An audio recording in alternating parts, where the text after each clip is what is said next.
गायत्री महामंत्र से कुछ गुरुदेव को प्रणाम करूंगा।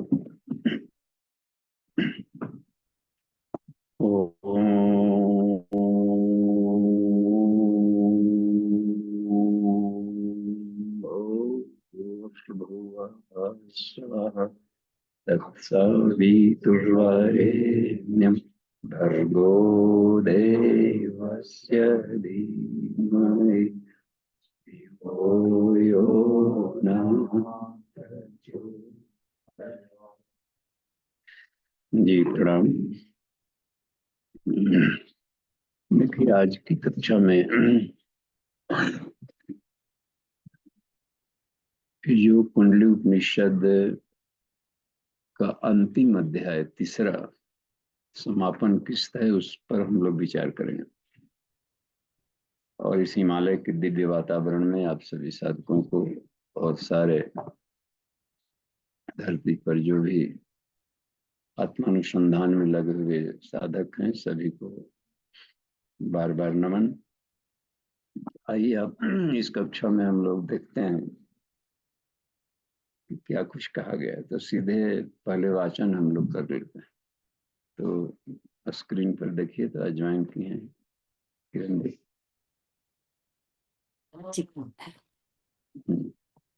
बाबूजी प्रणाम, सभी को प्रणाम। नितिन जी जी। तीसरा अध्याय। ब्रह्मा जी ने कहा, खेचरी का मेलन मंत्र रिंग भंग शंग रिंग भंग सन मंग पंग सन क्षंग है। हे शंकर जी, कृपा करके आप हमें यह बताएं कि साधक के लिए अमावस्या, प्रतिपदा एवं पूर्णमासी का क्या अभिप्राय है। आत्म अनुसंधान की साधना के प्रथम चरण में साधक की दृष्टि एवं स्थिति प्रकाश रहित अमावस्या की, द्वितीय चरण में प्रतिपदा तथा तृतीय चरण में पूर्णिमा की होती है। वही कल्याण की स्थिति है। जब मनुष्य कामनाबद्ध होकर विषयों की ओर दौड़ता है, उस समय विषयों को प्राप्त करते हुए कामनाएं बढ़ती जाती हैं।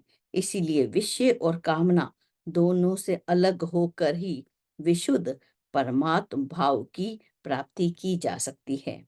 अपना हित चाहने वालों को समस्त मिथ्या विषयों को छोड़कर शक्ति के मध्य में मन को स्थिर करके उसी में स्थिर रहना चाहिए। मन से मन को देखते हुए उसकी गतिविधियों का निरीक्षण करके उनसे मुक्त होने को ही परम पद कहा गया है। मन ही बिंदु है और वही उत्पत्ति एवं स्थिति का मुख्य कारण है। जिस प्रकार दूध से घी निकलता है, उसी प्रकार मन से बिंदु प्रकट होता है। जो भी बंधन है मन में है, बिंदु में नहीं।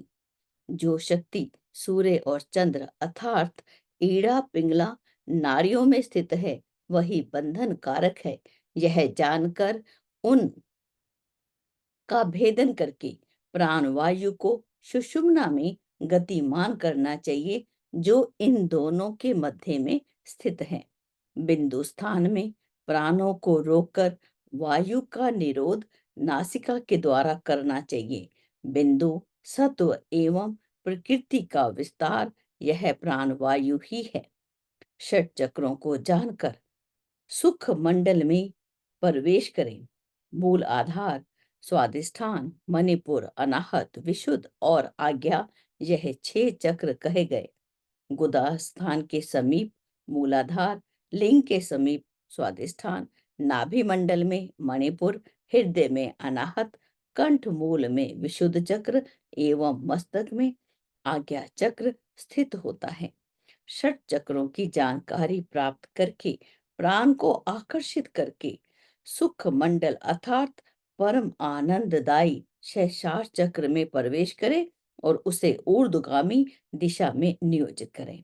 इस तरह अभ्यसित होकर प्राण ब्रह्मांड में स्थित हो जाता है, अर्थात ब्रह्मांड का ज्ञान हो जाता है। समुचित रूप से चित्त, प्राण वायु, बिंदु एवं चक्र का अभ्यास हो जाने पर योगियों को परमात्मा से एकाकार होकर समाधि अवस्था में पहुंचकर अमृत तत्व की प्राप्ति हो जाती है। जिस तरह लकड़ी में अग्नि है, परंतु बिना रगड़े हुए वह प्रज्वलित नहीं होती, उसी प्रकार बिना निरंतर अभ्यास किए हुए योग विद्या का प्रकाश बाहर नहीं आ सकता। जिस प्रकार घड़े के भीतर रखा हुआ दीपक बिना उसका भेदन किए बाहर प्रकाश नहीं दे सकता, ठीक उसी तरह शरीर रूपी घट के भीतर स्थित ब्रह्म रूपी प्रकाश तब तक बाहर नहीं दिखाई देता जब तक गुरुमुख होकर इस शरीर रूपी घट का भेदन नहीं किया जाता। करंधार रूप गुरु ही इस संसार सागर से पार होने का उपाय है। अपनी श्रेष्ठ वासना अर्थात उच्च आदर्शवादी महत्व आकांक्षा एवं निरंतर अभ्यास के द्वारा अर्जित शक्ति के माध्यम से ही भवसागर को पार किया जा सकता है। शरीर में स्थित वाणी परा रूप में अंकुरित होती, पश्यंती रूप में द्विदल होती, मध्यमा में मुकुलित होती और वैखरी रूप में आकर पूर्ण विकसित हो जाती है। इस वाणी का जिस तरह से प्राकट्य होता है, उसी क्रम में वह विलीन भी हो जाती है। उस वाणी का ज्ञान देने वाला मैं ही अंतर्स्थित परम देव हूँ।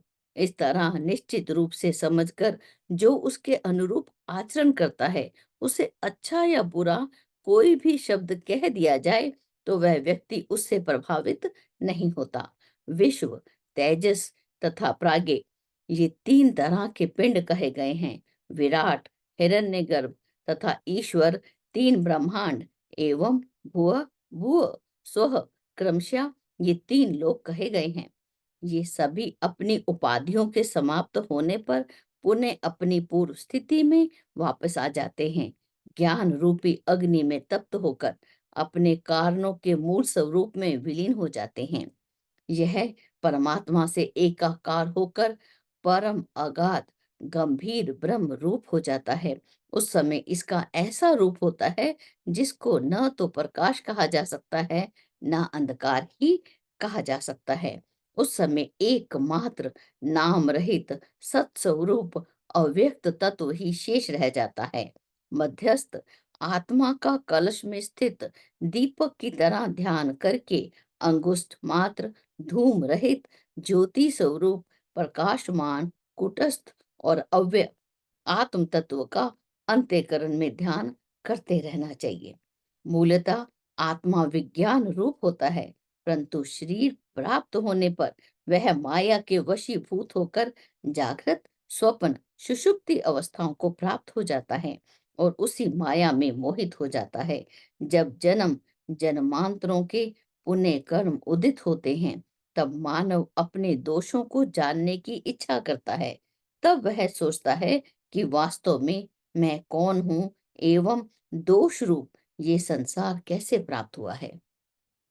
जागृत एवं स्वप्न अवस्था में तो मैं ही कर्ता के रूप में व्यवहार करता हूँ, परंतु सुषुप्ति अवस्था में मेरी क्या गति होती है, इस तरह चिंतन करते हुए अपने रूप पर विचार करता रहता है।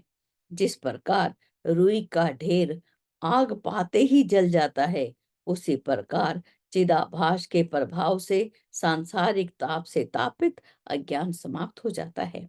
इस तरह सांसारिक बोध के समाप्त होने पर प्रज्ञ आत्मा प्रकाशित हो जाता है तथा उससे विज्ञान भी नष्ट हो जाता है। इस तरह क्रमशः मनोमय तथा विज्ञान में के पूर्णता नष्ट हो जाने पर घट के भीतर रखे हुए दीपक की तरह अंतस्थ प्रकाश रूप आत्मा ही अंतःकरण में प्रकाशित होता रहता है। इस प्रकार से नित्य प्रति जो आत्मज्ञानी आत्मा का ध्यान करता है तथा मृत्यु के आने पर भी स्थिर चित्त होकर उस पर ध्यान लगाए रहता है, उसे जीवन से मुक्ति मिल जाती है। वही विज्ञानी है, धन्य है और वह कृत कृत्य हो जाता है। जीवन मुक्त साधक का अंतिम समय आने पर वह उसी तरह विदेह मुक्त हो जाता है, जिस प्रकार वायु आकाश में स्पंदन रहित होकर प्रवेश कर जाती है।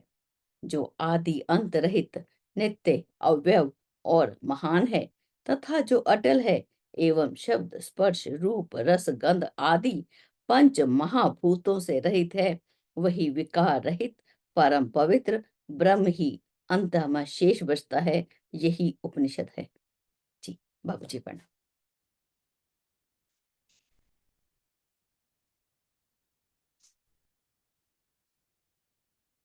जी किरण दी प्रणाम। देखिए इसमें हम लोग जिनके पास यह है जो कुंडली उपनिषद हो उसको खोल कर देख सकते हैं। इसमें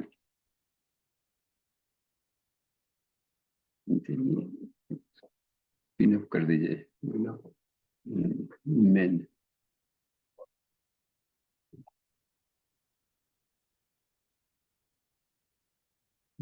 इसमें देखिए फुल स्क्रीन नहीं है पर स्क्रीन में देखिए।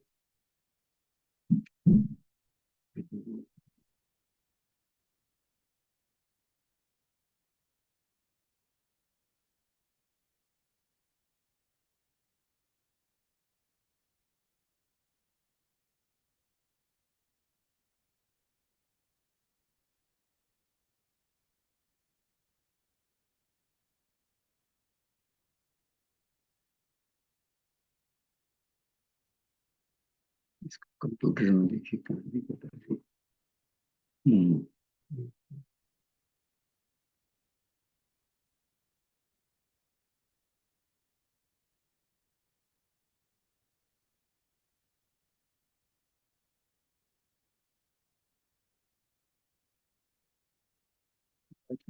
मोबाइल भूल जा रहा है क्या? चलिए तो आगे बढ़ते हैं।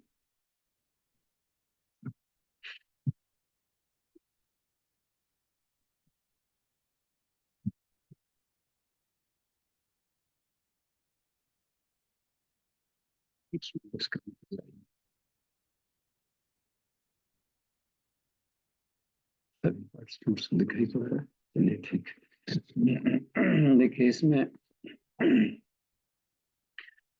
जो पहला मंत्र है उसमें ये ब्रह्मा जी और शिव जी के बीच में जो कुंडली उपनिषद पर संवाद चल रहा है। तो इसमें आया है कि पद्मज उवाच, यानी ब्रह्मा जी बोले, कमल में से जो जन्म लिया पद्मज, ब्रह्मा जी का एक नाम है पद्मज। तो वह भगवान शिव जी को बता रहे हैं, दोनों आपस में अपने अनुभव बता रहे हैं कि ये खेचरी मुद्रा, देखिए तीन मुद्रा बहुत ही उपयोगी है। जितने भी साधक हैं जो आत्मानुसंधान में बढ़ रहे हैं और बिल्कुल ही प्राइमरी स्टेज के माने और आत्मा को जानने की जिज्ञासा है, तो मुद्राएं उसमें सहयोग करती है। मुद्रा कहा जाता है देवानाम मोददा मुद्रा।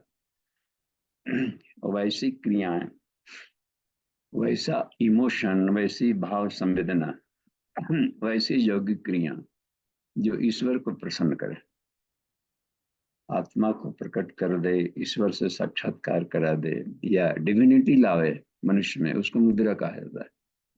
देवत्व को प्रदान कराने वाली मुद्राएं, क्रियाएं। तो स्थूल शरीर के लिए ढेर सारी मुद्रा यदि संभव न हो तो युग ऋषि कह रहे हैं कि एक मुद्रा का यदि केवल अभ्यास किया जाए और वह है शक्ति चालिनी मुद्रा, तो पूरा स्थूल जगत पर अपना नियंत्रण हो जाएगा और अपने पूरे के पूरे शरीर पर अपना नियंत्रण होगा। तो स्थूल शरीर को आजीवन निरोग रखने के लिए और आत्मा के नियंत्रण में सारी इंद्रियों को रखने के लिए ये सबसे शक्तिशाली है सारी मुद्राओं में, शक्ति चालिनी। इसमें भी जो कुंडली उपनिषद में भी शक्ति चालिनी को ही मुख्य आधार माना है। शक्ति चालिनी मुद्रा कुंडलिनी जागरण कर दे। एक तो हो गया स्थूल शरीर। और दूसरी, अच्छा, स्थूल शरीर पर हम लोग थोड़ा सा ध्यान कम देते हैं। क्या स्थूल शरीर है, सूक्ष्म आत्मा है, लेकिन आत्मा निराकार है। गतिविधियों के संचालन के लिए उसका स्थूल चाहिए, माध्यम, और शरीर ही है।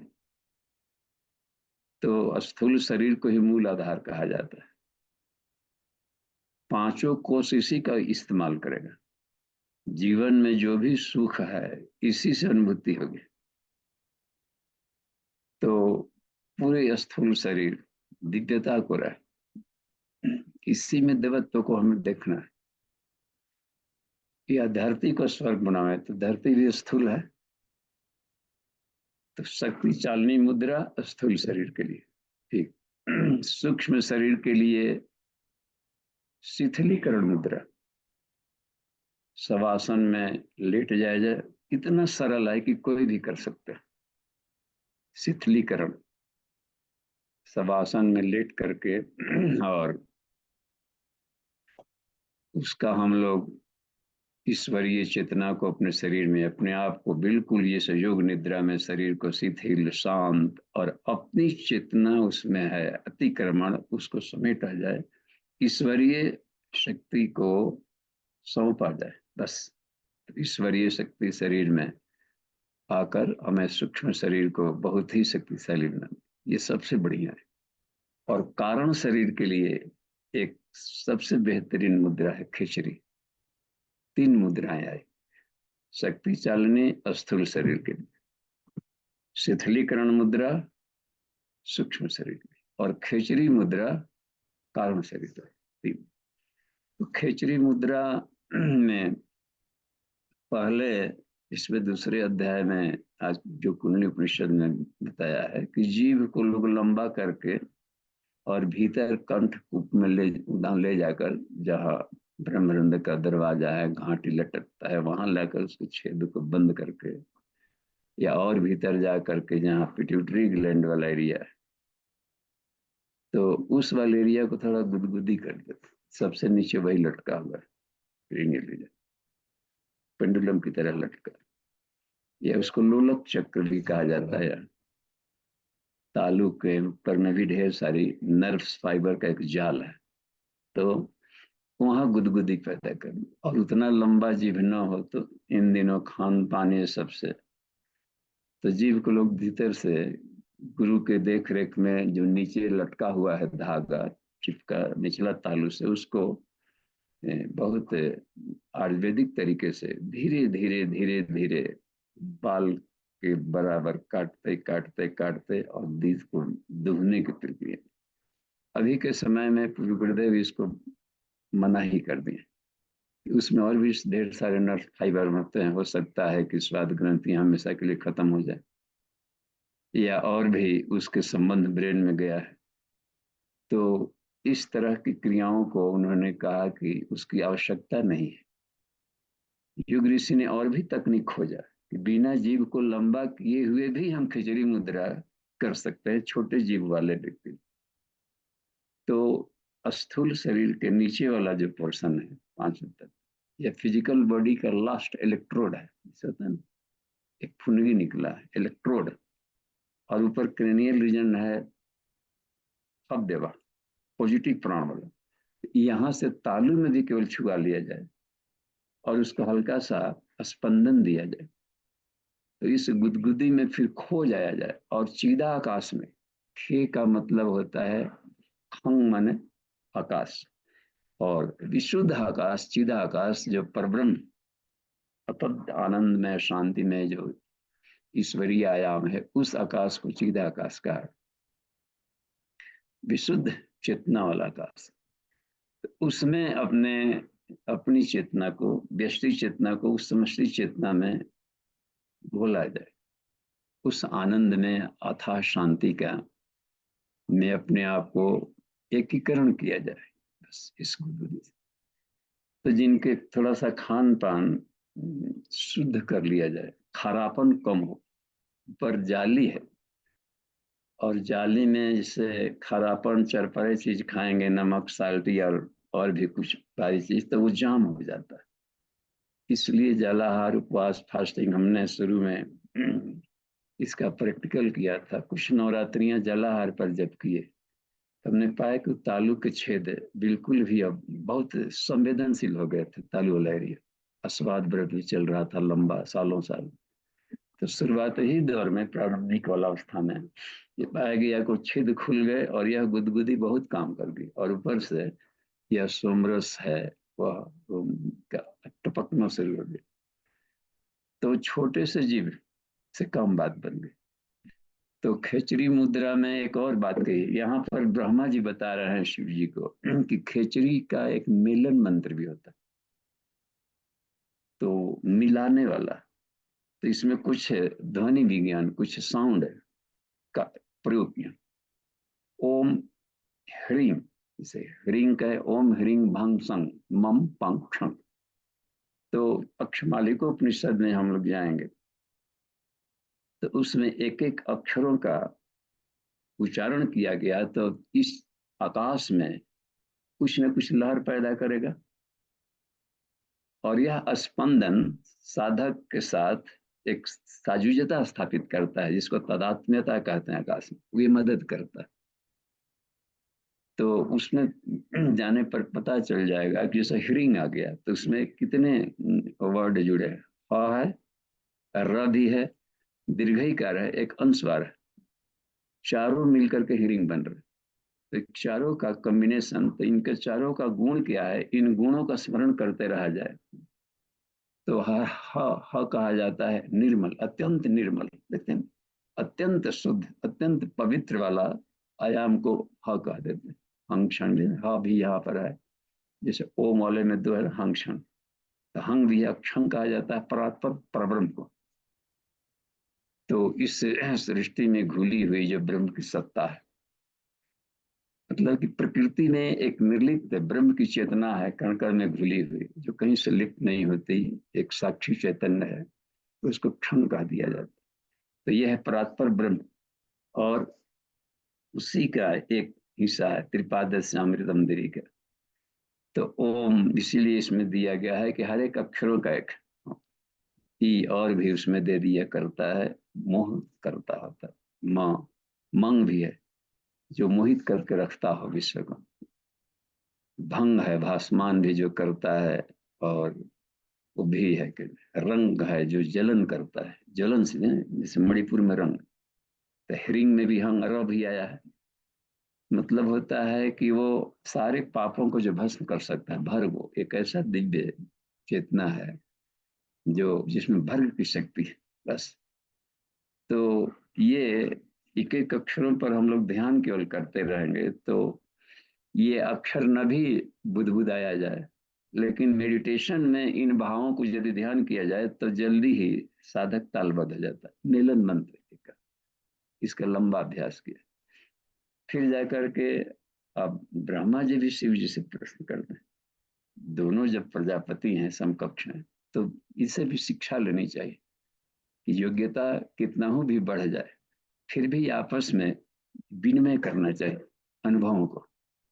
अब ये ब्रह्मा जी उनसे पूछ रहा है, ये शिव जी साधक के लिए जो आत्मानुसंधान में साधक प्रवेश करता है, मान लीजिए प्राइमरी कि हमको इच्छा हो गई कि हम आत्मा को जाने, क्योंकि बार बार ये वेद का ही आदेश है कि जानने योग्य सिर्फ एक ही तत्व है, आत्मा।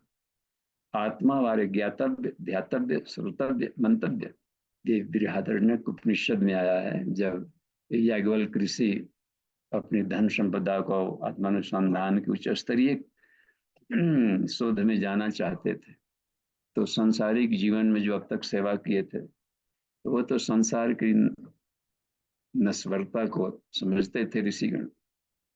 तो अब चल पड़े कि अंतिम समय को थोड़ा सा और भी बिताया जाए शांत एकांत और मनन चिंतन।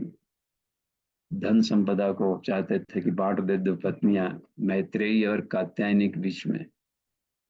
तो इन्होंने कात्यायनी को कहा कि आधा आधा धन दे देते हैं और आप लोग सुखपूर्वक रहिए, और हम अब गहन आत्मानुसंधान में अब जा रहे हैं। तो कात्यायनी तो प्रसन्न हुई, चूंकि वो पदार्थ भाव में अधिक रहा करती थी, पदार्थ जगत को अधिक महत्व देना, तो उनको कोई दिक्कत नहीं आई।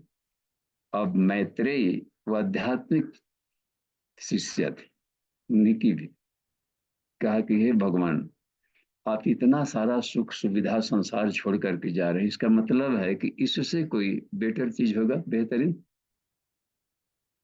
तो जो हमें अमृतत्व को प्रदान नहीं कर सकता है, इस धन दौलत को लेकर हम क्या करेंगे?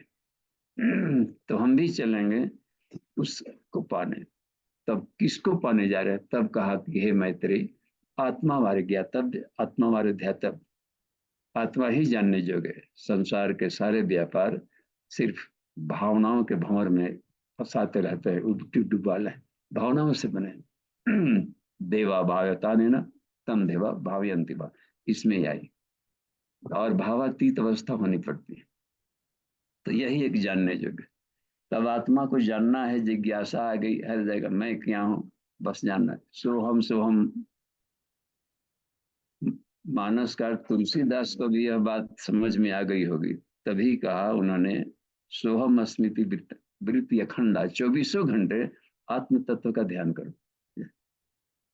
इसको जानो हे अर्जुन, हर एक जीवों के भीतर में ईश्वर, आत्मा के भीतर में वह स्थित है, उसकी शरण में जाओ। तमेव शरणम गच्छ सर्वभावेन भारत।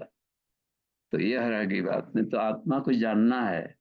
तो इन्होंने पूछा, इस साधक में एक जगह आता है कि अमावस्या की रात्रि आती है, फिर प्रतिपदा, फिर पूर्णिमा, ये क्या है? तो वो बता रहे हैं कि जब शुरुआत में साधक शून्य है इस ज्ञान में, तो उसको अमावस्या कह देंगे।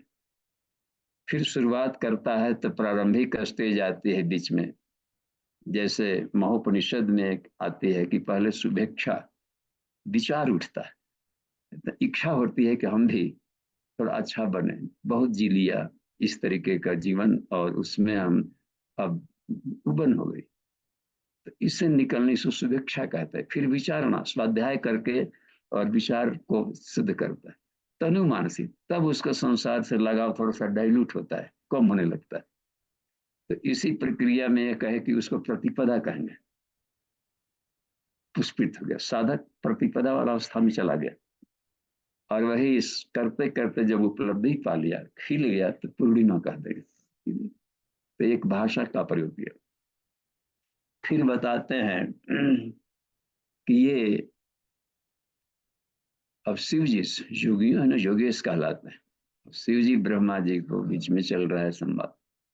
कहते हैं कि ये सृष्टि उत्पन्न हुआ है, यह मन से उत्पन्न हुआ, मन से। तो ये दोनों जानते ही थे मन से, तो चूंकि यह उत्पन्न करने की प्रक्रिया है ब्रह्मा जी ने, तो कहा कि मन से पैदा होता है, बिंदु पैदा होता है।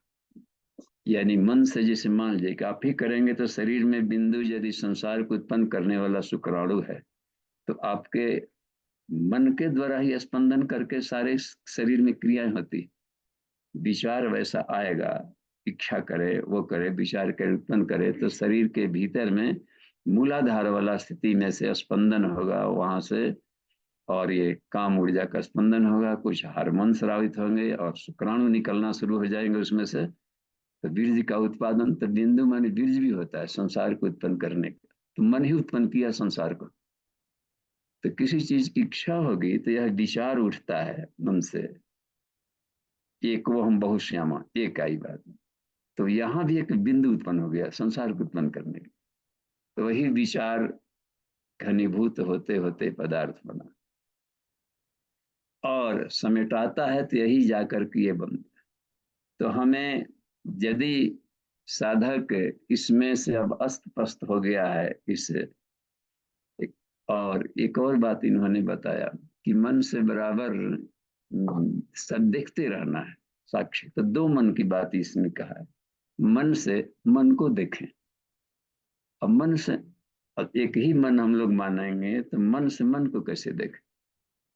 तो इसका कहने का मतलब होता है कि शरीर में जो मन विषयों की तरफ जा रहा हो, विषयासक्त मन, इसको अशुद्ध मन कहते हैं, और विषय रहित मन, इसको कहेंगे शुद्ध मन। तो एक मन आत्मा के बारे में बात सोचता है, एक मन संसार के लाभों के बारे में सोचता है। तो लग रहा है कि शरीर में भी सिक्के की पहलू की तरह मन के भी दोनों दिशाएं हैं। जैसे इसको बुद्धि वाला लेयर में हम जाए तो एक मन को बुद्धि कह दिया गया, हाँ, एक मन को विज्ञानमय कोश और एक मन को मनोमय कोश कह दिया गया। तो एक साक्षी चेतन एक ईश्वर की तरफ तर्क देगा और एक संसार की तरफ तर्क देता है, देख रहे हैं। तो बुद्धि यानी थोड़ा सा प्रांजल, इसको नियंत्रण, तो मन से मन को देखो। तो यह रह गई बात कि यानी कि प्रज्ञा, जो प्रांजल मन है उसको प्रज्ञा कह देते हैं। तो प्रज्ञा बुद्धि से अपने मन को देखें कि संसार में जा रहा है, क्या कर रहा है, कैसे कर रहा है, क्या फायदा मिला, रो रहा है, जाओ रो, कह रहे थे ना कि उधर ऐसा होता है। आपस में ही बहस चलता है भीतर में, जिसको कहते हैं हम लोग मनन चिंतन। तो इसका अभ्यास करके देखें और फिर जाकर इसका ओरिजिन देखें। तो जैसे निकला है ऐसे ही समेट आएगा, वहां से जाएंगे तो प्रति प्रश्न। तो ये कह दिया है, तो इसी को आयाम बताया है कि वहां से तीन लोक के रूप में पैदा हुआ। ईश्वर एक का, जो संसार के उत्पन्न करने वाली जो भाव थी, और उत्पन्न करना परब्रह्म ने अपने बुद्धि नामक प्रकृति से, बुद्धि को ही प्रकृति कहते हैं, हर कोई को अपनी बुद्धि अपने बुद्धि से काम कर रहा है। तो परब्रह्म परमात्मा की भी बुद्धि होगी, उनकी बुद्धि को प्रकृति कहते हैं। हम लोग भी अपना कहते हैं स्वभाव इनका क्या है, नेचर क्या है। तो उनकी बुद्धि बहुत शक्तिशाली है प्रकृति, उससे अनेकों ब्रह्मांडों की रचना करके और एक अनुशासन में चलाने लगे, और वो अनुशासन नहीं दिख रहा है, उसको ईश्वर कहते हैं। तो एक ऐसी प्रांजल चेतना लाए पहले अपने ही भीतर में से, तो अत्यंत शुद्ध रिफाइंड चिदाकाश वाला को ईश्वर कह दी। और वह चूंकि उत्पन्न करने के लिए भाव थे, तो सत्य वाला स्वरूप, तो थोड़ा और एक गाढ़ा एक प्रकाश उत्पन्न हुआ। सबसे पहले एक डिवाइन लाइट उत्पन्न किया, उसको हिरण्यगर्भ कहते हैं। तो वेद में एक सूत्र मिलता है एक जगह कि हिरण्यगर्भ संवर्त ताग्रे, सबसे पहले हिरण्यगर्भ उत्पन्न हुआ, उसी को स प्राणम जायते। तो आत्मन ऐसा प्राणम जायते, तो प्राण ही पहले उत्पन्न हुआ है। तो प्राण को बड़ा भाई कहा जाता है, ज्येष्ठस्य श्रेष्ठस्य। तो प्राण से फिर श्रद्धा, श्रद्धा से आकाश तत्व, आकाश साद वायु, वायु अग्नि, अग्नि आप, आप पृथ्वी, पृथ्वी इंद्रियम, मनो अनम। ये सब क्रम से अपना बनना शुरू हो गया, जिसको कहते हैं अवक्षेपण, प्रिसिपिटेशन की क्रम चल पड़ा, अवक्षेपण। दूध में जोरन डाल दिए तो धीरे धीरे उसका गाढ़ा होते होते छाली, परत, छाछ सब उसी में से मक्खन निकलना शुरू हो जाता है। तो ये एक प्रक्रिया बताई। तो हिरण्यगर्भ से और गाढ़ा हो गया, दधि के पृषदाजियम शब्द है ना इसे पुरुष में, गढ़ा पर उसको विराट कह दिया। तो यही तीन ब्रह्मांड हो गए। इस बात को इसमें भी बताया गया है। तो समेटने की प्रक्रिया भी ऐसे ही होगी, और इसी क्रम को इसमें अपना समझाते चल रहे हैं। तो इस पर विचार करो और इसको देखो। एक और बात बता रहे, तो यदि हमें पाना है शुद्ध आत्म तत्व को, तो कहें कि मन से तुम विचार करो, शुद्ध मन से, कि सारा संसार जैसे बना है, तो साफ है कि आकाश से बना है, तो भी आकाश होगा, थोड़ा गाढ़ा आकाश, आकाश से उत्पन्न हुआ। हिरण्यगर्भ समर्थ भूत से जाता पतिरे काशित है ना, फिर जाकर के सारे भूतों यानी कि पंच तत्वों को उत्पन्न किया, जीवों को उत्पन्न किया। इसका मतलब है कि आकाश का ये गाढ़ा रूप हुआ, और यह है इसमें तरंगे विचार निकल रहा है, तरंग बन रही है, कणित, तो बराबर इसमें एक स्पंदन और एक लहर चल रही है, यानी बनने बिगड़ने का क्रम चल रहा है। बादलों में कभी बाघ बन जाता है, कभी हाथी बन गया, कभी गोल बन गया, और वो देखो घोड़ा जैसा बादल दिख रहा है, और दूसरे क्षण वो घोड़ा का टेढ़ टाण होकर के वहां का खरगोश बन गया, किधर सांप जैसा टेढ़ घूमने लगा। तो ऐसे ही हर क्षण ये बादलों के कुहासों की तरह ये संसार चल रहा है। तो इसी को बता दिया है कि इसमें इसमें आसक्त मत हो। यह हर क्षण बदल रहा है, तो इसमें आसक्त होने पर कुछ मिलने वाला है नहीं। इसकी निसारता को समझते हुए अब तुम आत्मा की खोज में आगे बढ़ो। तो ये यहाँ पर क्रम कर, और इसमें साधक ये चाहिए कि सबसे पहले तो अपने शरीर के भीतर में जानना है सारे ब्रह्मांड को। तो ईश्वर ने सारी विभूतियां शरीर में डाल दी, अपनी सारी शक्तियां भी। मनुष्य को तो बनाया, लेकिन उसमें बीज रूप में अपनी सारी शक्तियां भी डाल दी है, ताकि जब जिसकी जरूरत हो तब भीतर से साधना करके उसको निकाल करके लाभ लिया जाए। तो इसके लिए कुंडलिनी जागरण का एक उपाय बताते हैं।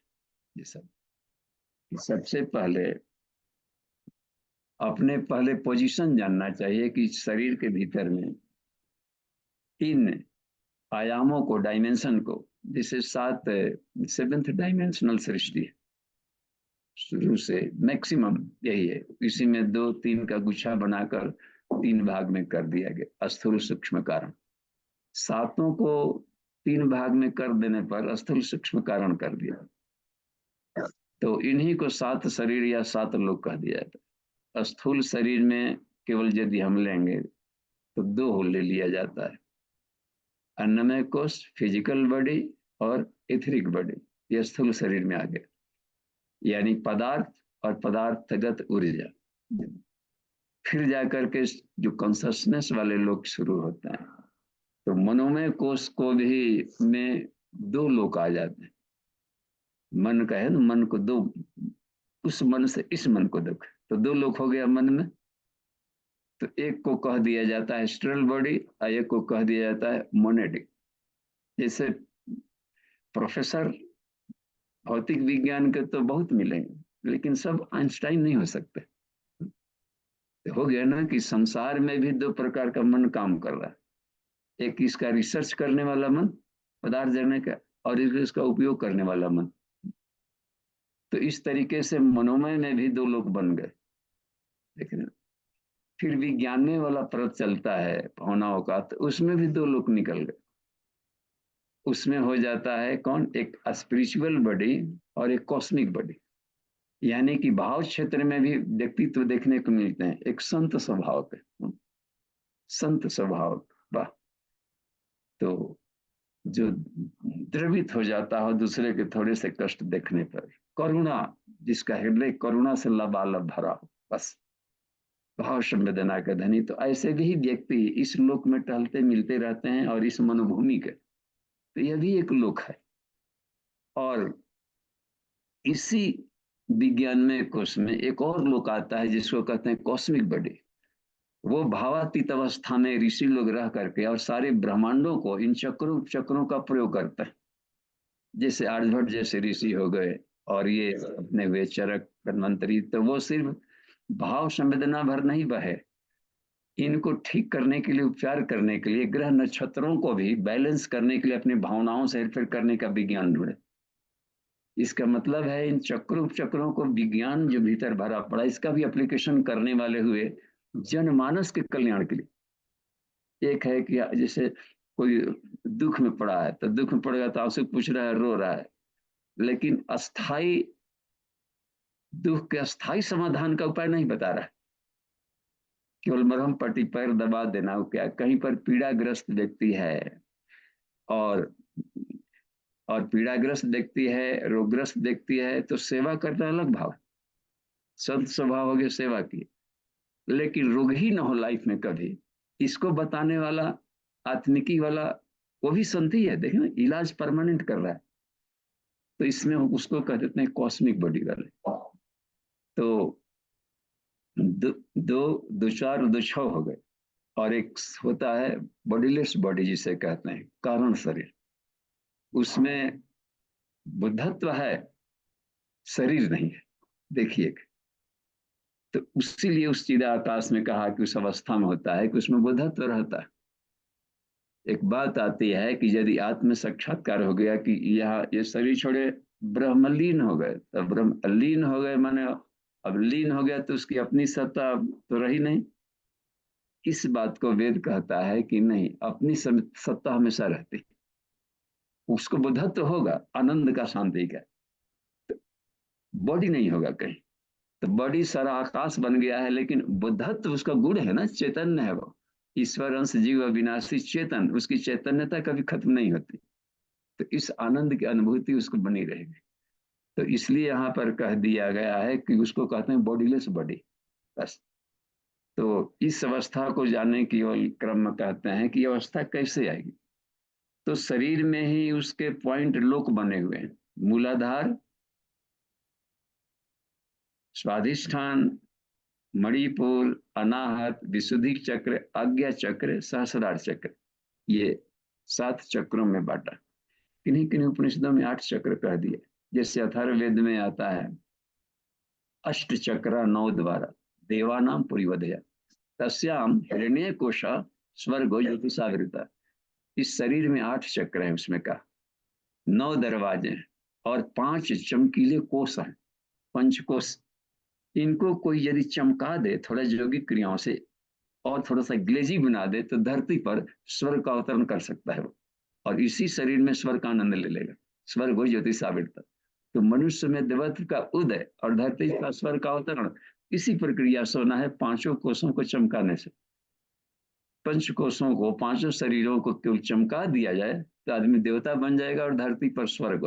क्योंकि देवता, स्वर्ग में देवता रहते हैं और व्यक्ति अपने देवता बना लिया, तो साफ है कि इसको स्वर्ग कहेंगे। तो यही एक प्रक्रिया थी कि पंचकोश का जागरण, 5 शरीरों का जागरण, तो देवत्व प्रदान करने वाला। इसी को नचिकेता को वही पूछा था कि स्वर्ग स्वर्ग प्रदायनी विद्या बताइए कि हम धरती पर स्वर्ग का आनंद कैसे लें।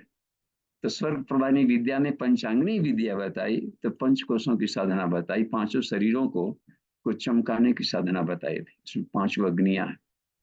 तो एक तो यह बात उसमें कहेगी। तो 8 चक्र कहा, तो उसमें एक चक्र बढ़ा दिया, विशुद्धि चक्र और आज्ञा चक्र के बीच में एक लोलक चक्र कह दिया, तो 8 हो गया। कहीं कहीं पर 9 चक्र को बोल देते हैं। इसका मतलब ये नहीं कि इसे इसी के भीतर में 9 भाग में बांट दिया, बस। तो 8 हो गया। तो इसमें अब आज्ञा चक्र को 2 भाग में कर दिया, एक को पिट्यूटरी वाले को अलग कर दिया बिंदु, और पिनियल को अलग कर दिया, देख रहे ना इसमें। तो 9 हो गया। तो यहाँ पर 7 चक्र करके पढ़ा रहे हैं, बस। तो उसकी स्थिति हमें जाननी चाहिए कि मूलाधार रहता है शरीर के, वैज्ञानिक तरीके से हम लोग देखें तो कॉक्सिक्स रीजन में, रीढ़ के हड्डी का निचला वाला जो 4 रीढ़ के कशेरुक हैं, वर्टिब्रा, वहां पर बाहर साइड में सटे हुए, वहां पर मूलाधार चक्र एक। बाकी रीढ़ के हड्डी के भीतर में ये चक्र आते हैं। स्वादिष्ठान चक्र सैक्रल रीजन, जो अपना हिप वाला बोन है, कल देखे थे हम लोग चार्ट में यहाँ पर डिस्प्ले करके। तो स्वादिष्ठान चक्र हो गया उदर वाले रीजन। पेट वाले रीजन में नाभि के सिद्ध में मणिपुर चक्र, इसको लंबर रीजन कहा जाता है, उसमें 5। सीने वाला रीजन में एक हो गया क्षेत्र में अनाहत चक्र, इसमें भी 12 हैं कशेरुक वर्टिब्रा। तो दोनों के बीच वाला एक गुच्छा बनता है महाप्लेक्स। तो ये गुच्छा को नहीं कहा जाएगा चक्र, भीतर में एक चुंबकीय प्रवाह वहां पर उत्पन्न हो सकता है। और गले वाला रीजन में बता दिया क्षेत्र में, यहाँ पर विशुद्धि चक्र। और इसके ऊपर मस्तिष्क के मध्य में जहां पर हम लोग का ब्रेन स्टेम है, वहां पर लगा हुआ है त्रिकुटी वाले स्थान पर आज्ञा चक्र कह दिए। और ऊपर जो बृहद मस्तिष्क वाला एरिया है छतरी, जो कि पूरे शरीर से और ब्रेन स्टेम के धड़ से ऊपर है, देखने बीच में व्हाइट मैटर फिर ग्रे मैटर रहता है छतरी जैसा, उसको कह दिया सहस्रार चक्र या आकाश चक्र। व्योम चक्र भी कहीं कहीं कह दिया जाता है, कहीं कहीं पर शून्य चक्र भी कह दिया जाता है। तो ये 7 चक्र बताए। अब बता रहे हैं कि उसको एक एक चक्रों का वेधन करना चाहिए। वेधन का मतलब होता है कि उसको जगाना, जो सोया हुआ है उसको जगाए, उस पर नियंत्रण करे, उसका उपयोग करे, बस। उस पर नियंत्रण करने को वेधन कहते हैं। जगाया जाए, बढ़ाया जाए और नियंत्रण करके उसका उपयोग किया जाए अच्छे कार्य के लिए, ऊर्ध्वगमन। तो ऊर्ध्वगमन में प्रयोग करेंगे तो कुंडलिनी जगी हुई, अधोगमन में प्रयोग करेंगे तो कुंडलिनी सोई हुई है और जहर उगल रही, उसकी गति दोनों तरफ। यदि सहस्रार से मूलाधार की तरफ है डाउनफॉल में, तो उसको कहते हैं सेक्स एनर्जी, काम ऊर्जा। और यदि उसको यूटर्न करके मूलाधार से सहस्रार की तरफ ले जा रहे हो, तो उसको कहते हैं आत्मशक्ति। तदेव शुक्रम तदेव ब्रह्म तदेव अमृतम उच्यते। नचिकेता को कठोपनिषद में इसको भी बता रहा। यह सब काम ऊर्जा का यानी प्राण के कुंडलिनी के प्रभाव है। तो जागरण करने का मतलब होता है कि हम अधोगमन प्रवाह को रोकें और ऊर्ध्वगमन करें, जीवन को श्रेष्ठता की तरफ ले जाएं। एक बात तो इसमें देखिए, प्राण की गति दोनों तरफ है, बिजली दोनों तरफ जाएगी बस। तो गायत्री मंत्र में जिस प्राण की उपासना किया गया है, धियो यो नः प्रचोदयात्, है ना, सन्मार्ग पर ले चले, तो उस प्राण को प्रणाम। ओम प्राणाय नमो यस्य सर्वम इदं वसत्, जो कि सुप्रीमो है, जो अपने नियंत्रण में पूरे विश्व को चलाता है, उस प्राण को प्रणाम। यो सर्वस्य ईश्वरो यस्यम सर्वम इदं वसे, जिसके बस में सारा संसार काम कर रहा है पदार्थ। तो हमें ऋतंभरा प्रज्ञा को प्राप्त करने वाले प्राण को ये इस पर उपासना की गई। तो इसीलिए बता रहे हैं यहाँ पर कि तीनों ग्रंथियों का भेदन करते हुए, ग्रंथि भेदन का मतलब यहाँ पर आ गया तो 6 चक्र हो गए।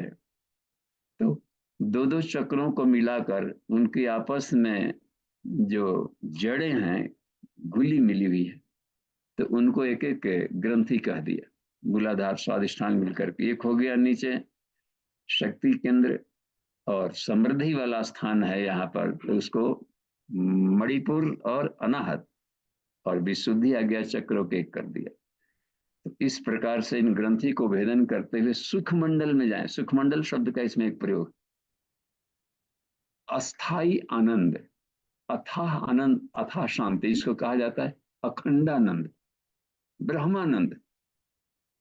उसके नीचे वाला तक है लेयर, जैसे मान लीजिए केवल हम विज्ञान में कोष में रहते हैं, आज्ञा चक्र तक यदि हम रहते हैं, तो वहां हमारी नाड़ियां, उससे जुड़ा हुआ रहता है, ज्ञानेंद्रियां सब जुड़ी हुई है यहाँ पर। तो संसार है गोचर है, ज्ञानेंद्रियों से इसको चलाया जाता है। संसार को ज्ञानेंद्रियों से चलाया जा सकता है। रूप रस गंध शब्द स्पर्श को नियंत्रण करने वाले सारे गुक्षक आज्ञा चक्र से काम कर रहे हैं। देखते हैं आंखें हैं, कान है, वहां पर क्रेनियल नर्व है, सबको ये। तो इनको शुद्ध कर लिया जाए केवल कि जहाँ जिस दृश्य को देखेंगे उसमें ईश्वर देखेंगे और उस दृश्य का आनंद लेंगे। तो एक होता है कि निर्लिप्त भोग, एक ऐसा भोगमय जीवन जो हमें रोगी न बना रहे। वाह, तो इस अवस्था पा लेता है वो साधक। संसार अम्बुनिधावस्मिन बात आई थी, जिसे जो वशिष्ठ में राम जी को बता रहे हैं भगवान वशिष्ठ जी वहां, हे राम, यह सारा संसार वासना रूपी जल से भरा हुआ है, यानी विषयों से भरा हुआ है। पदार्थ के सूक्ष्म गुणों को विषय कह देते हैं, जो हमें सुख देता है। तो यही साधक को, उसमें चुंबकत्व है, तो इस आकर्षण में जाकर के उसके सुख में लेने लगता है। तो यदि हम नियंत्रित बुद्धि से नहीं गए, तो चाशनी है ये संसार, जो सुख होता है ना, उसको तो कहिए बतासा बनाने के पहले हलवाई क्या करते हैं, चाशनी बनाते हैं कड़ाह में खौलाकर, और चाशनी बना करके अब कड़ाह में रखा है, तुरंत अब उसको गोल गोल गोल गोल बतासा बनाना है। तो कुछ एक संत ले गए थे समझाने को, संसार का इस ज्ञान विज्ञान को उदाहरण से समझाने के लिए अपने प्रखर शिष्यों को ले गए। चलो हलवाई की दुकान पर हम बताते हैं, यहीं पढ़ाइए ना गुरु जी वहां पर, चलो हम कुछ क्लास वहीं लेंगे। तो वहां पर बिठाए तो देखे कि देखो, तुम सिर्फ देखो साक्षी भाव से क्या हो रहा है। चाशनी रखा हुआ था कड़ाह में, और मक्खियां अब चल पड़ी चाशनी का आनंद लेने। तो उसमें आकर्षित होकर, क्योंकि फोकट में चाशनी का एक अथाह समुद्र मिल रहा है आनंद का। तो जो मक्खियां अपने ज्ञान का नियंत्रित नहीं थी, सोची कि फिर मिलेगा कि नहीं, चाशनी में बीचों बीच कूद पड़े अथाह। तो पंख गयो, सर माथा धुने, पंख लपटाए लालच बुरी बलाए, वही कहा, सिर धुने माथा पीटे, लालच बुरी बलाए। देखिए इसमें तो सब फदफदा फदफदा कर मरी, लेकिन कुछ चतुर प्रज्ञावान मक्खियां थी, उसको भी चाशनी खाना था, किनारे किनारे बैठ गई। उसको देखो तो लोग, चाशनी भी चटती रही, जब चाहे तो उड़ गई। तो यह निर्लिप्त भोग जो इसको कहते हैं प्रज्ञा। तो प्रज्ञा की बुद्धि में जो रहता है जीवात्मा यहाँ पर अज्ञा चक्र में, तो वो चाहे तो प्रज्ञा रूपी नाव पर इस संसार के लहरों का आनंद लेता हुआ खूब बढ़िया से इसका सुख लेगा और संसार के दुखों को भी हटा देगा। कल आया था ना उसमें कि राग द्वेष वियुक्त विषयान इंद्रिय शरण, साधक जो राग द्वेष है, जो आत्मवशी विधेय आत्मा, जो विधेय आत्मा है, आत्मवशी अपने इंद्रियों को कर लिया है और राग द्वेष से रहित बना लिया इंद्रियों को, तो वो विषयों में विचरण करते हुए प्रसादम अधिगच्छति, आत्मा की प्रसन्नता को प्राप्त कर लेगा।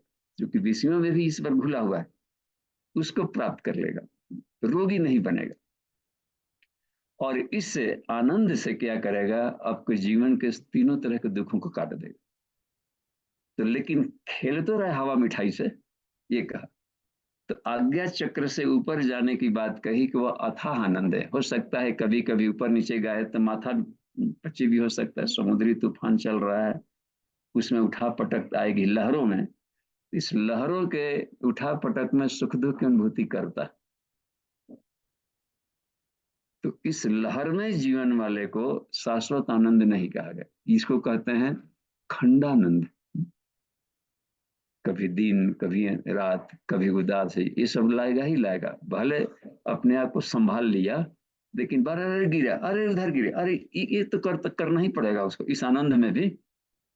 तो कहा कि ये जो लहरों वाला आनंद है वो अस्थाई आनंद नहीं देगा, क्योंकि अंततः तुम शून्य से खेल रहे हो।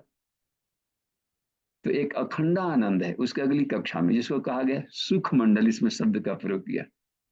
किंग सुखम, प्रश्न करता है निरालम उपनिषद में ऋषि को ये सुख क्या है। तो उसने बता दिया है कि सच्चिदानंद स्वरूप परमात्मा ज्ञातवा, उनके सुख को जो जान करके, जो चरम सुख है, आनंद में आया स्थिति स सुखम, यानी कि परब्रह्म के साक्षात्कार के बाद वाला जो सुख है वो अखंड आनंद है, जहां पर दूर दूर तक। एक जगह है, एक अत्रि ऋषि का एक ऋग्वेद में एक उनका रिसर्च है वेद मंत्र का, कि वो उरौ देवा अनिबाधे श्याम, हे देवताओं हम लोग ब्रेकलेस आनंद को प्राप्त करें। देखिए कितना उसमें बाद में, तो जहां पर दूर दूर तक कहीं भी अथाह आनंद, अथाह शांति हो, कहीं भी विघ्न ना हो, तो उसी को मोक्ष कहते हैं। बस त्रिविध दुख अत्यंत निवृत्ति, अत्यंत पुरुषार्थ, उसी के लिए ये सारे यौगिक क्रियाएं और संसाधन बनाए गए। तो यहीं पर बोल रहे हैं कि साधक को इसमें प्रवेश करना चाहिए। और भी, और हमेशा अपने आप को देखें कि यह इतना शक्तिशाली है अव्यक्त, कि जब जीवात्मा ईश्वर का अंश हुआ लेकिन छोटा चुंबक हुआ, तो इसके मैग्नेटिक फील्ड छोटे होंगे, गुण तो सब वही रहेगा, लेकिन उसका मैग्नेटिक फील्ड छोटा होता है। और ईश्वर ने अपनी अव्यक्त शक्ति से, जिसको माया कहा जाता है, संसार बना दिया। तो वो बहुत बहुत शक्तिशाली है, इतनी ताकत है कि थोड़ा सा भी अपने जीव भाव आया तो मोहित कर देगा, ये चिपक जाता है इसमें। इस कृष्णोपनिषद के क्रम में स्वाध्याय में एक बात मिली कि ब्रह्मा जी जब कृष्ण के रूप में आते हैं अवतरण करने के लिए, ईश्वर की आती है व्यवस्था, जब अवतारी चेतना के रूप में आगे कृष्ण बन करके ब्रह्म को एक बता दिया कैसे आए, तो ब्रह्मा जी को भी कभी इच्छा जगी थी, देखिए कामना जगी थी, कामनाएं ले आती कि हम भी जब धरती पर आप जाएंगे तो हम आपके साथ रहना चाहते हैं और आपका एंजॉय लेंगे। तो उनको प्रकृति अब क्या करते हैं, जब महामाया कहलाती अव्यक्त शक्ति, उनको लकुटी बना दी। देखिए इसमें कितना ताकतवर है कि ब्रह्मा जब विश्व को सृजन कर रहा है, वो कृष्ण का लाठी बना है वहां पर। एक बार इच्छा जगी थी शिव जी को भी कि हम भी आपका नीचे जा रहे हैं तो सब आपको गले लेंगे, हम भी आपका चुंबन करेंगे, चुंबन करने का सुख लेंगे। तो उनको बांसुरी बना दिया। देखिए अव्यक्त बना देते हैं बांसुरी, तो कामनाएं ही करके ले गई, ओठों में चूमते रही, दोनों अपने आराम से पड़े रहे। बाहर से लग रहा है कि बांसुरी है, वो है शिव जी है, और दोनों आनंद ले रहा है। बांसुरी को भी है बुधक, लेकिन उस आवाज में कर रहे। तो समझिए ये जो अव्यक्त शक्ति है, तो कृष्ण गीता में इसको ऐसे समझा रहे हैं कि पांचों तत्व, पृथ्वी जल अग्नि वायु आकाश, पृथ्वी से श्रेष्ठ जल, जल से और भी शक्तिशाली बन रहा है अग्नि, इतने अग्नि जल को ऊपर उड़ा के ले जा रहा है। तो उससे शक्तिशाली वायु, उससे भी श्रेष्ठ बन गया है आकाश, आकाश से श्रेष्ठ मन, मन से बुद्धि, बुद्धि से प्राण, आत्मा, और उससे भी एक श्रेष्ठ बताते हैं अव्यक्त, और अव्यक्त से श्रेष्ठ परमात्मा। लेकिन इसमें यानी अपनी शक्ति से एको हम बहुश्यामा, एक से अनेक बने किए होंगे। तो जिस शक्ति से एक से अनेक बनने का किया कि अपने से चिंगारियां निकालें, जीवात्माओं को प्रकट कर सकते हैं, उस शक्ति को अव्यक्त कहते हैं, या उसी को महामाया कहेंगे, और उसी को चेत का चिद रूपणी महामाया, दिव्य तेज। तो वो क्या कर लेती है कि तो जैसे ही भुलक्कड़ी आएगी अपनी चेतना में, तो क्या करेगा कि ये अपने को ग्रसित कर लेगी माया, और तुम जीव भाव में आ जाएगा। और जीव भाव में आ जाएगा तो जागृत, स्वप्न और सुषुप्ति में इसका आनंद में, इसकी लहरों में तुम रहेगा। लेकिन सुषुप्ति की अवस्था में तू सोचो, अब जागृत अवस्था में तो तुमको लग रहा था कि मैं कर रहा हूं, स्वप्न अवस्था में भी लगता है कर्तापन, मैं दौड़ रहा हूँ, कर रहा हूँ, खा रहा हूँ, ये सब, या इंद्रिय सुख ले रहा हूँ। लेकिन जब तुम सो रहा है, विचार करो, अब इसमें बता रहे हैं कि विचार करे साधक, तू सो रहा था तो कहाँ था उस समय? उस समय तुम क्या था, कुछ पता ही नहीं चल रहा है क्या। तो उस समय तुम मूल अपने चेतना स्वरूप में था। तो तुम चिद रूपणी हो। अहम चिन्मात्र में वेति चिंतनम ध्यानम उच्यते। मैं चित स्वरूप हूँ, कोई व्यक्ति नहीं हूँ, न कोई प्राण हो, न मन हो, मैं विशुद्ध रूप से चित स्वरूप हूँ, बस। इसके आयाम को बराबर मेडिटेशन करते रहो तो तुम वासना ग्रसित नहीं होगे संसार से। तो उसी से बना हुआ। एक और बात बता रहे यहाँ पर समापन के क्रम में, हम समय आ गया, ब्रह्म का एक स्वरूप का बुधत्व पालोगे, अशब्दम अस्पर्शम अरूपम अव्ययम चयत गंधवत अनंतम परम ध्रुवम सत्यम शिष्यति। बस एक शिष्य रहता है कि इसमें सूत्र बता रहे हैं। तो इन सूत्रों को देखिए, इसके हम उसे इस मंत्र को, ये समापन वाला मंत्र को केवल देख लीजिए, जिसमें बाद में हाँ, ये जो समापन का मंत्र है सबसे लास्ट वाला, ये कठोपनिषद में भी आया है। इसको वो बहु जाकर देखिए, ये सबसे 35वां मंत्र को देखिए, समापन है, कहाँ अंत किया है जो कुंडली उपनिषद है। यानी बुद्धत्व की स्थिति में क्या करता है, अशब्दम, जिसमें जो शब्द से परे, यानी ईश्वर को। अब शब्द देखिए, सारे शब्दों में सिर्फ शब्द ब्रह्म ओम हुआ, ओम से भी जो परे हो।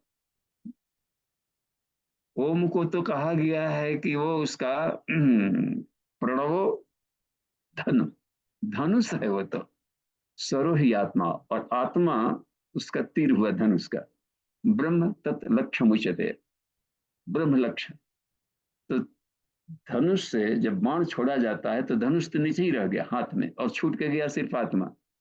तो प्रणव हमें क्या करेगा, प्रकृति के अंतिम बाउंड्री तक पहुंचा देगा, जहां से ब्रह्म का एक तालवत चलता है, ओम ओम की ध्वनि से प्रकृति में संचलन चलाता है।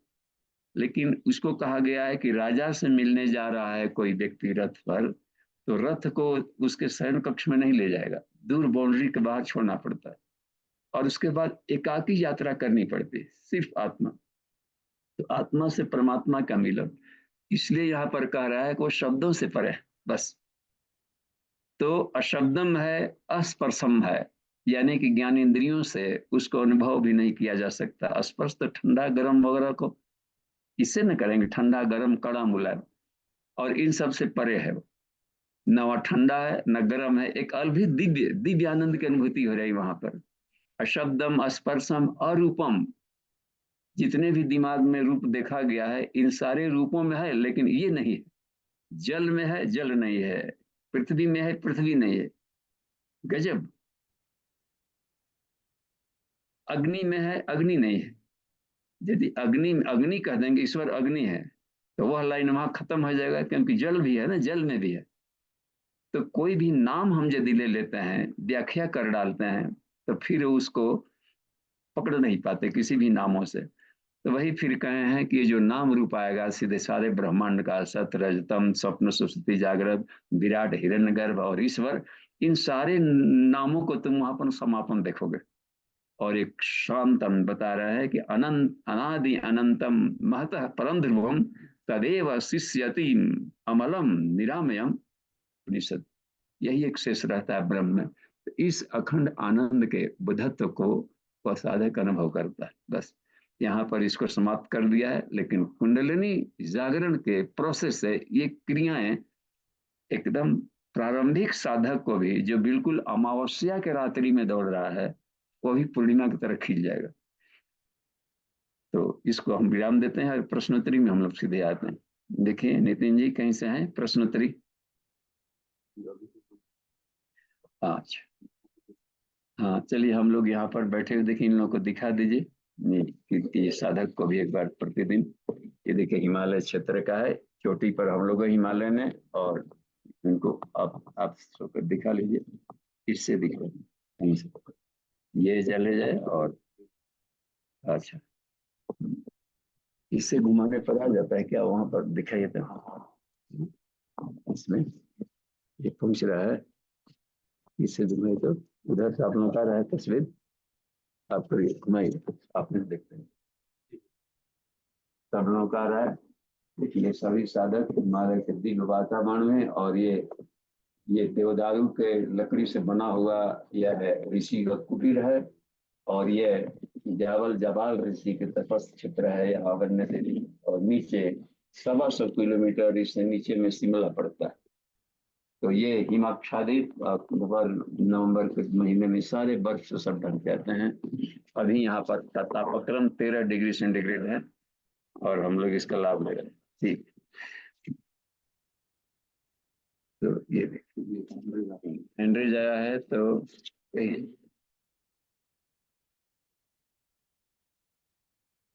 कहना है सोनाली दीदी का है। जी जी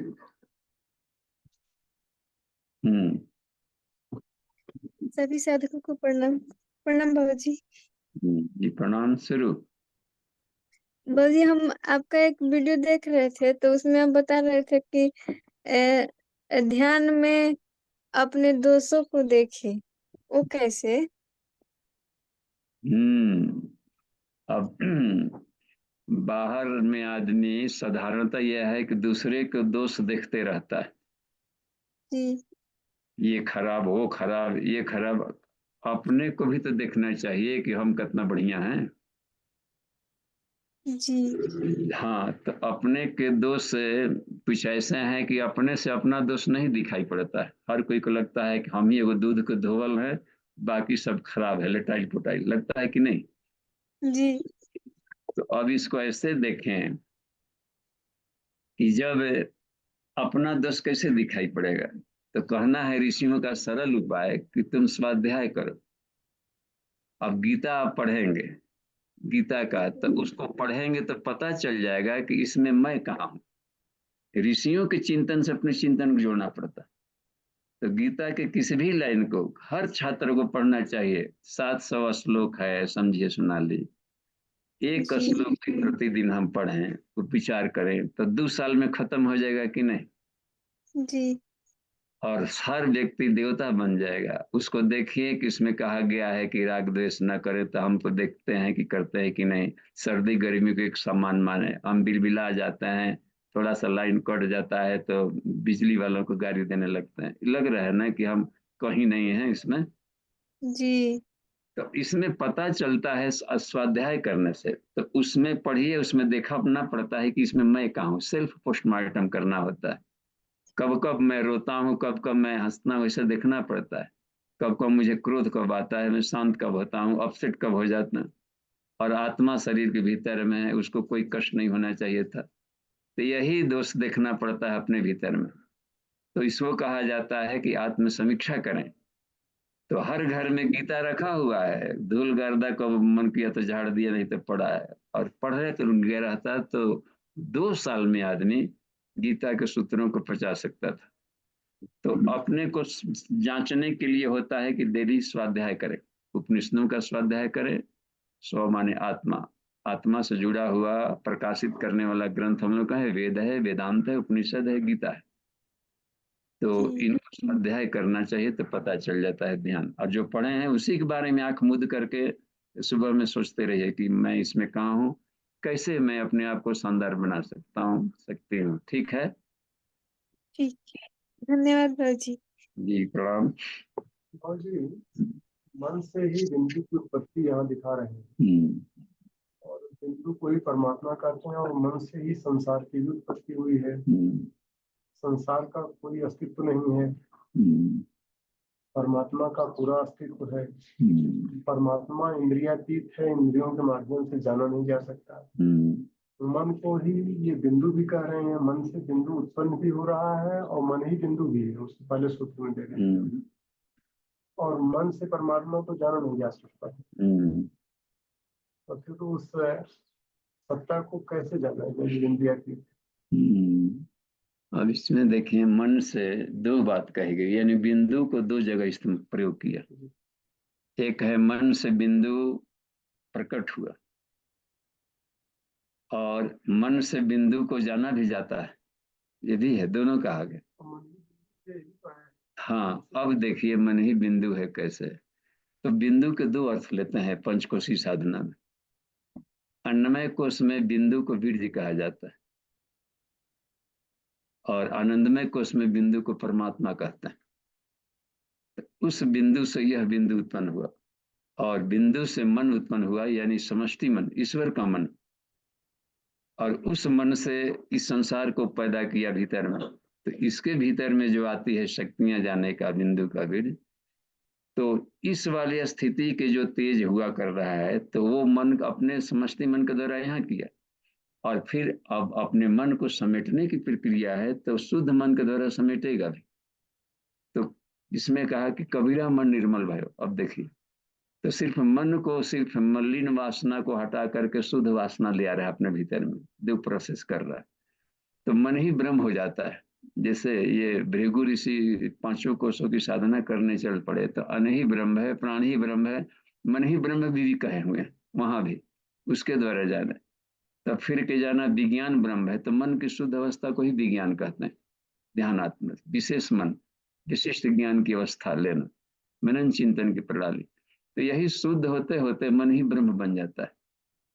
तो कि सब कुछ प्राण है, प्राण से उत्पन्न हुआ ये विचार। जैसे जैसे अब इसको प्रश्नोपनिषद में तलाशा जाए, मन कहाँ उत्पन्न हुआ है, कहाँ पर जाकर के मन बनता है। तो सब प्राणम असृजत, सबसे पहले ऋतंभरा प्रज्ञा उत्पन्न किया प्राण, प्राणात श्रद्धा, श्रद्धा खंग, बनना सूर्य, तीसरा वाला में खंग हो गया, खंग वायु, वायु अग्नि, अग्नि आपा, आपो पृथ्वी। तो ये कितना हो गया, प्राण, श्रद्धा और 5, 8 हो गया। तो पृथ्वी तक बन गया, तो 5 हो गया, और 6, 7, 7 हुआ। प्राण, प्राणात श्रद्धा 2, खंग 3, आकाश को खंग कहते हैं, वायु 4, अग्नि 5, जल 6, और पृथ्वी 7। अभी मन नहीं उत्पन्न हुआ है, देखिए। पृथ्वी इंद्रियम, पृथ्वी से इंद्रिय बनाया। अभी देखिए, इंद्रिय मनम, इंद्रियां जब बना लिया तो इंद्रियों का कंट्रोलर की जरूरत पड़ी उसे। पृथ्वी इंद्रियम, अब पृथ्वी तत्व से उन्होंने उस क्रम में सीक्वेंस बता रहा है, तो पृथ्वी इंद्रिय का है। ये सारे तत्वों से बना दिया, तो इंद्रियों बनाया अपना, और आवश्यकता आविष्कार की जन्य। जैसे जैसे नीड होती गई, वैसे वैसे अपने भीतर से निकालते गए। अपने भीतर सब निकाल सकता है अनंत। तो पृथ्वी इंद्रिय और इंद्रियां बना लिया, तो इंद्रियों के राजा बनाने की जरूरत पड़ी। किसको कंट्रोल कौन करेगा? तब इंद्रिय मनम, तब मन बनाया फिर। अब मन बना दिया, तो मन को पुष्ट करने के लिए उसको भोजन की जरूरत पड़ी। तो मनो अनम, वहां पर आना। अनाद वीर्यम, अन्न का साल, तो फिर बीज बजा। तो इस तरीके से वीर्यम तपा, तप से बीज बन करके आता है। तो इस तरीके से तप से फिर जाकर के उसको ये लोक बनाया।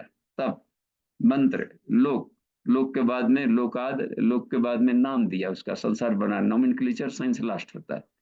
तो ये हाँ बता रहे हैं कि सारे ये बनते हैं तो आवश्यकता के आधार पर, तो वह भी मन ही है, पृथ्वी भी मन है, क्योंकि मन के द्वारा ही बना हुआ है। और मन भीतर था तभी तो निकाला, जब भीतर है तो जब चाहे निकाल ले। शुरू में भी मन निकाल सकता है, बाद में भी निकाल सकता है, अपने स्टोर में है, जब जरूरत पड़ी निकाल लिया। तो ब्रह्म का एक नाम मन है, बस ब्रह्म ही का एक नाम मन है, अलग अलग तत्व नहीं है। जब हम मनन चिंतन करने लगता है ब्रह्म, तो मन कहलाने लगता है। जब करुणा के रूप में है तो एक ही तत्व के सारे नाम बन गए। तो यही बोल रहा है कि मन से बिंदु मनन चिंतन से भी मिल जाएगा, और मनन चिंतन से ये संसार बना हुआ है।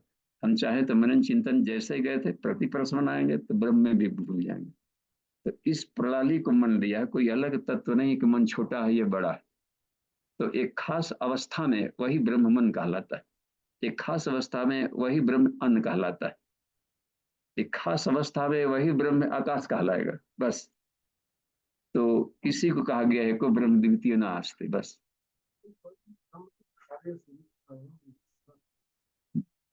माना जा सकता है, कंफ्यूजन जो होता है बिंदु पर आके अटक जाता है। बिंदु किसको माने? परमात्मा, और बिंदु इधर लास्ट, लास्ट को भी बिंदु माने। देखते अणो रणियान महतो महिया, तो सूक्ष्माति सूक्ष्म बिंदु साधना जब विज्ञान में बताया गया आनंदमय में, तो छोटे से छोटे, इतनी छोटा पार्टिकल जहां हम अपनी कल्पना से परे, अणु रणियान, उसके सेंटर में भी बैठ करके वो चला रहा है, कितना छोटा है, वहां पर वो बिंदु बना नीचे वाला, उस भी सेंटर में। और महतो महियान, इन सूर्य को भी चलाने वाला कोई बड़ा सूर्य होगा? ये सारे सारे ग्रह नक्षत्रों को चलाने वाला भी इस सूर्य से वो बड़ा सूर्य, वो से वो बड़ा सूर्य, तो महतो महियान। तो दोनों ही अवस्था में वही ईश्वर है। ये देखना है कि एक ही ईश्वर हर जगह जाकर के चला रहा है, यानी उसकी महत्ता को हम किसी भी तरीके से न जान सकते हैं। सब में छोटे छोटे चीज में छोटा न माने किसी को, वहां भी वो ब्रह्म का ही स्थिति है।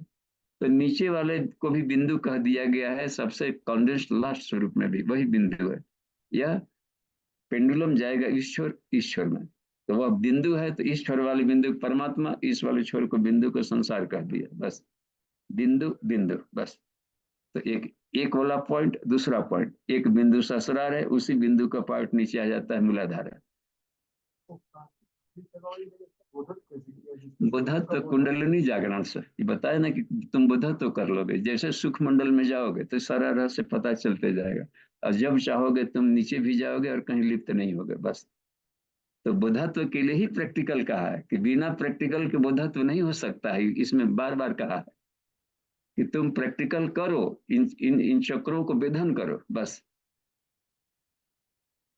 नायम आत्मा प्रवचने न लभ्यो न मेधया, तर्क से मनन चिंतन से किसी भी काल में किसी ने नहीं पाया है, क्योंकि मनन से वही न करेंगे जहां विचार जाएगा, और विचार से परे है। तो मन वहां पहुंच ही जब नहीं सकता, तो फिर मौनम परमेश्वर स्थिति। तो सिर्फ मनन चिंतन शांत अवस्था में जाएंगे तो फीलिंग होने लगेगा। जब पता चलता है कि लक्ष्य पा लिया कि मन को यदि हम देख रहे हैं, मतलब कि हम मन नहीं है, मन से ऊपर, तो साफ है मन से नहीं पा सकते। लेकिन उसको भी मन विलीन हो गया है उसमें, यानी मन भास्ट हो चुका है, अपने को मन वाला हेकड़ी खत्म कर दिया, लेकिन वो अपनी सत्ता को विराट कर लिया है ऊपर भी जाकर। केवल मन नहीं कहलाएगा, वहां पर ध्यान कहलाने लगेगा, बस। और ध्यान से विज्ञान बड़ा है, उसमें छंदोग्यों में भी बता रहे हैं देवर्षि नारद कि किसे कौन बड़ा है करते हैं। तो मन से ध्यान बड़ा है, विज्ञान बड़ा है, और विज्ञान से आनंद बड़ा है, आनंद से ऐसे करते हुए ले गए। तो ये है, तो वो साधना से ही अनुभूति होगी, बस।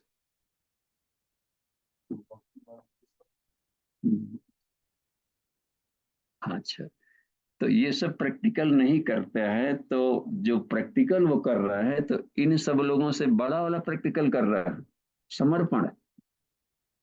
समर्पण का ईश्वर प्राणिधाना ने को भक्ति कहना है, समर्पण। और पढ़े लिखे लोगों में समर्पण यदि ना हुआ तो समर्पण ही पाएगा, मिलाना, अपने आप को समर्पित कर देना। तो समर्पण किसे करेगा? श्रद्धा प्रेम कैसे आए? जाने बिना न हो प्रतीति। जानकारी मिली होगी, ये भगवान जी है, इसको दे दोगे, अपने आप को झोंक दो, इसमें सब पालोगे, इस बात को कोई तो जरूर कहा होगा। भक्ति उभरी हो गई तो कहीं ना कहीं जानकारी दिया गया होगा उसको सत्संग वगैरह में। तो जाने बिना न होई प्रतीति, बिना प्रतीति होई नहीं प्रीति, बिना प्रतीति नहीं भक्ति दृढ़ाई। देखते हैं भक्त में तो सबके भीतर में जानकारियां मनन चिंतन बन रहा है, तो खुद नहीं पढ़ा है तो किसी न किसी सत्संग में संत के द्वारा सुना है। इसमें आया है कि जन्म जन्मांतरों के क्रम में उसके पुण्य इकट्ठा होते हैं, तब मन करता है कि हम कुछ आत्मा को जाने या भगवान को करें। तो वो समर्पण है, नहीं तो मैं ही भगवान हूँ हिरण्यकश्यप की तरह रावण की तरह कहते रहेगा ये। तो वहां पर जो समर्पण की भाव आई, तो समर्पण को ले आने के लिए दिमाग में कुछ तो चल रहा होगा ना उसका, वही साधना है। मनो में, विज्ञान में, आनंद में हम नाम दे दिए तो अपनी मर्जी, लेकिन वो अपने आप को समर्पण किया है।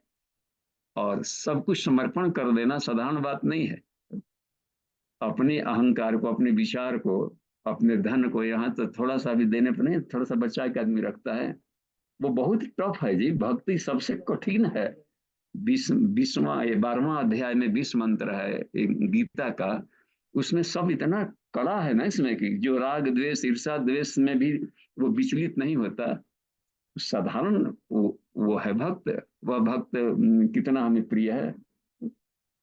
बड़े बड़े ज्ञानी लोग भी राग द्वेष में या सुख दुख में विचलित हो जाते हैं। अब से शत्रु मित्रों समो, जब मित्र में और शत्रु में एक समान देखता हो, इसका मतलब है कि किसी न किसी तरीके से अपने आप को उतना शुद्ध किया, उसको भक्त कहा है इसमें। हाँ?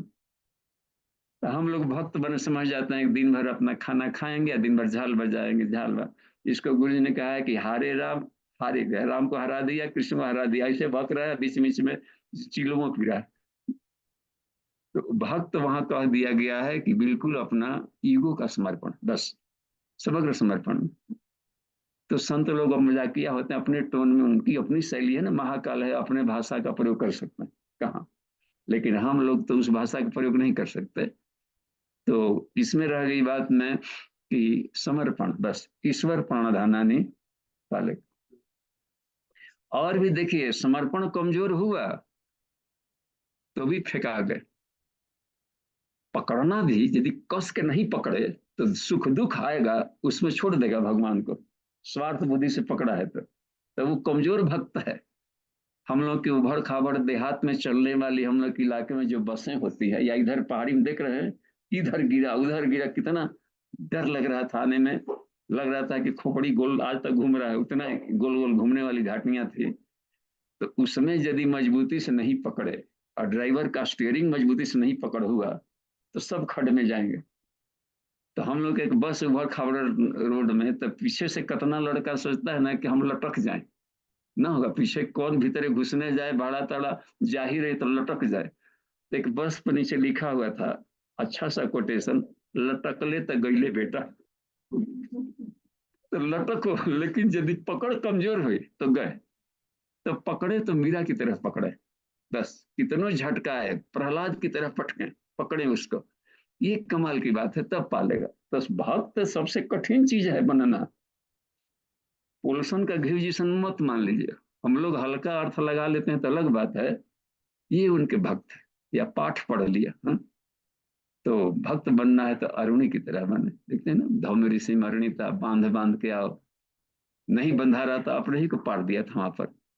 और बेचारा कठुआ गया था शीतलहरी में, ठंड में, आर में पड़ा हुआ है कि गुरु जी कहे हैं कि पानी मत बहने देना, खेती डूबेगा। अब ये लालटेन लेकर के रात्रि में ढूंढ रहे हैं कि कहाँ गया वो। तो देख रहे हैं कि उसी में बेहोश पड़ा हुआ है, और वहां से छान करके पानी से निकाले तो उद में से बालक निकला, तो उदालक नाम रख दिया उसका, वही आरुणी उदालक बन गया तब से। तो ऐसे ऐसे समर्पण होता है भक्त में। तो शुरुआत किया जाना चाहिए गुरु के। इसमें और भी बात आई है कि जो गुरुमुख होकर के, यानी गुरु से अच्छे तरीका से विधिवत दीक्षा लेकर के जो साधना में प्रवेश करता है, तो कुंडली जागरण वही सफल हो पाता है। क्योंकि खतरे बीच में आएंगे, टर्निंग पॉइंट, तो कोई बताने वाला ना रहे तो फिर जहां तहां फेंका जाएंगे। तो वो समर्पित भाव से बन करके तो गुरु का कार्य करते जाएंगे, तो गुरु की कृपा होती जाएगी, तो समर्पण भाव बढ़ते जाएगा। तो ऐसे बना बनता है। ठीक है जी, क्या कर दिए? क्या कर्म योग से भी पाया जा सकता है? हाँ, कर्मयोग से विपाक, जहां योग शब्द लग गया है किसी भी चीज में, योग का मतलब ही होता है कि ईश्वर के साथ जुड़ जाएगा। चाहे कर्म कर दे, भक्ति योग, लय योग, मंत्र योग, देखते हैं कुंडलिनी योग। योग लगने का अर्थ ही है कि जहां योग शब्द जोड़ दिए मन वो जोड़ सकता है, बस। कर्म से उसकी प्राप्ति होना रहता है या कर्म से चित्त की शुद्धि हो सकती है? प्राप्ति तो ज्ञान से ही हो सकती है, ज्ञान मुक्ति के अलावा आपने कहा कोई रास्ता नहीं है। अच्छा, तो ज्ञानान मुक्ति इसलिए कि बिना ज्ञान का गलती कर्म करेगा। यदि सही जानकारी ना हो कि गाड़ी कैसे चलाया जाता है, तो पैर के पास ही रहता है ना जी, एक्सीलेटर भी है, ब्रेक भी है बगल में, डालना था ब्रेक वाला पर, डाल दिया एक्सीलेटर पर, तो और खड्ड में गिरा कि नहीं। तो हर चीज में ज्ञान की जरूरत है, इसलिए युद्ध करना था अर्जुन को, अपने ड्यूटी करनी है, तो पहले सांख्य जो ज्ञान बताया, तो ज्ञानान मुक्ति बस। ज्ञान नहीं रहेगा तो गलत करेगा, गलत करेगा तो गलत नतीजा आएगा। संसारी ज्ञान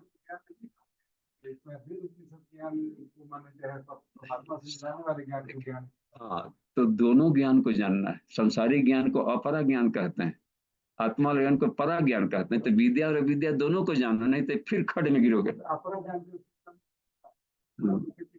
उसके माध्यम से कर्म भी करा, तो फिर उस परमात्मा को कैसे पाया? ऐसे पालेगा कि हे पेड़ पौधा, हे भगवान कहेगा, ऐसा ना कि नोच के ले आएगा घास जैसा। बातचीत करता है ना वहां पर भगवान समझ करके, तो वो पेड़वा हिलेगा, मुस्काएगा, गाएगा, तो भगवान से बात कर रहा है, पा लेगा जी उसमें। तो हम लोग कर्मयुग समझते हैं घास घास है, घास छिल के आ रहे, नहीं, भगवान से खेल के आ रहे, ऐसा कहते हैं, तो पा लेंगे। अंतर है ज्ञान ज्ञान का, किस भाव से कर रहा था वो, हाँ, तो पालेगा वहीं से, बस। ज्ञान युक्त कर्म करना है।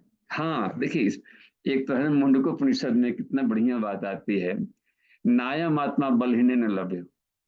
वो वो कमजोर दिल वालों के लिए नहीं, खतरों से खेलना है उसमें। पहाड़ी पर चलना है तो झम आ जाएगा इसमें, देखते हैं ना, लिखता है इसमें। हम तो एक जगह गए थे डिज्नीलैंड में, कहा तो हांगकांग में, तो उसमें ऐसा ऐसा था गोल घुमाने वाला चरखी। हमसे पूछा ओल्ड एज का देखकर, आपका हार्ट हार्ट वगैरह ठीक है ना? हम तो अपना गुमान में वो दिखावा एकदम ठीक ठाक है, लेकिन जब घुसा करके आंख में पट्टी उट्टी बांध दिया, सारा एकदम अनहरिया था। अब कब किधर ला देगा किधर, हम हे भगवान अब कभी इसमें ना आएंगे। तो बलहीनों को नहीं मिलता वही में, बाकी सब।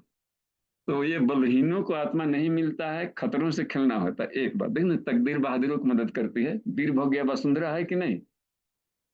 तो एक है, इसलिए दुर्गा सिर पर सवारी करती। तो एक तो है कि नायम आत्मा बलहीन लभ्यो न मेधया, उसमें बात है। अच्छा देखें, न उसमें कहा है न न प्रमादा तपसो वापी अलिंगात, और अलिंगात तप से नहीं मिलता।